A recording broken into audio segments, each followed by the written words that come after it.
Hi, I'm Dan Cortopassi. Today I'm reviewing an HO scale TWF10 well car from Class One Modelworks. Class One Modelworks offers this car in 3 paint scheme variations: as delivered, intermediate, and late. These paint schemes reflect changes made to the car's appearance over time. Since I modeled the early to mid 1990s when these cars would have been new, I opted for the TTX as delivered scheme. I also purchased 2 packages of 48-foot exterior post containers from Class One Modelworks. I won't be scoring these as part of the review, but I wanted to include them since they're designed to operate with this car. The theoretical MSRP for all versions of this car is $71.99. I bought my car for $65.99 direct from Class One Modelworks. The single Santa Fe container was $15.99. This 2-pack of Southern Pacific containers was $29.99. We'll start the well car model at 100 possible points. The well car model comes in a cardboard box. Opening the outer lid reveals a clear plastic window showing the car. My car was upside down relative to the box. The lid has magnetic catches to hold it closed, which is something I haven't seen before. Inside, a 2-piece plastic cradle protects the model. Inside the well, the car has a cardboard container with an ad on it for Class One Modelworks. The car is not as stable inside the plastic insert without a container, so it would be a good idea to save the cardboard container if you plan to use the box for storage. Alternatively, the box will also accommodate one of the Class One Modelworks plastic containers. This is a good box that should protect the model for storage and transport. The Class One Modelworks containers come in non-reusable bubble packaging. According to the information on the Class One Modelworks website, Thrall Corporation built 75 of these cars in the early 1990s. These cars were classified as TWF10 and had unusual short wheelbase Waggon-Union trucks. The trucks are partially obscured by the deep side sills. The unique design has prompted some railfans to call these cars battleships. Each car can carry up to a 48-foot container in the well. Some of these cars were still in service in 2021.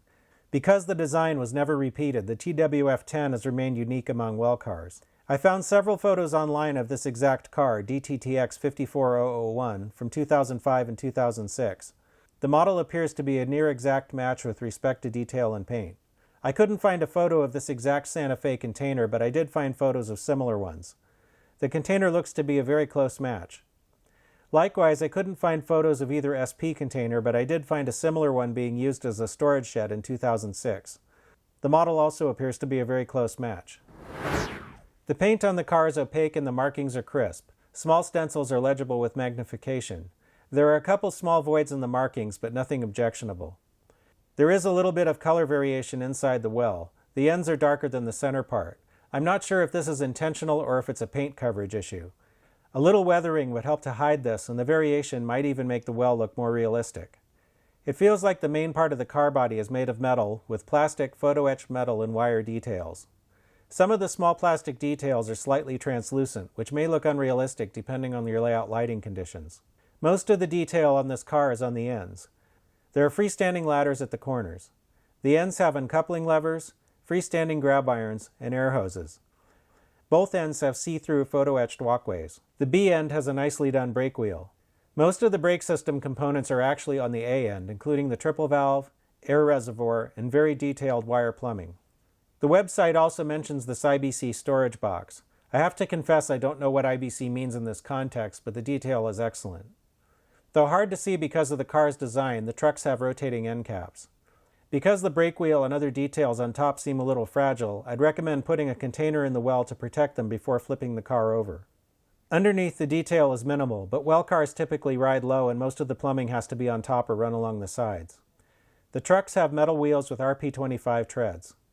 The paint on the containers is also very nicely done with crisp separation lines between the white and silver details. As with the car, the small writing is legible with magnification. On the doors, the hardware is molded on, but the paint treatment is good enough to make the rods and latches look almost like freestanding details. The car has metal knuckle couplers on both ends. Looking for a match along the horizontal center line, the coupler on the A end is at the correct height. The coupler on the B end is also good. All the wheels are in gauge according to the NMRA standards gauge. There's no body wobble. The car weighs 4.3 ounces by itself. The NMRA recommended weight for a car of this length is about 5.5 ounces. With one container, the car weighs 5.2 ounces. 2 containers bring it up to 6.2. Each container weighs about 1 ounce even. I like it that the car has a decent weight even without the load, really good for an open car. The car is free rolling. The containers have locator pins on the bottom and holes in the top. Besides the Class 1 containers, the car will also work with other brands of containers that have a similar pin setup. This is an Athearn 53-foot container atop a Class 1 container. This 53-foot container is by Kato, which also works with the Class 1 container. I had no trouble putting this 40-foot Walthers container into the well. Let's see what we've got. Well, this doesn't happen often. Perfect score. Congratulations to Class 1 Modelworks.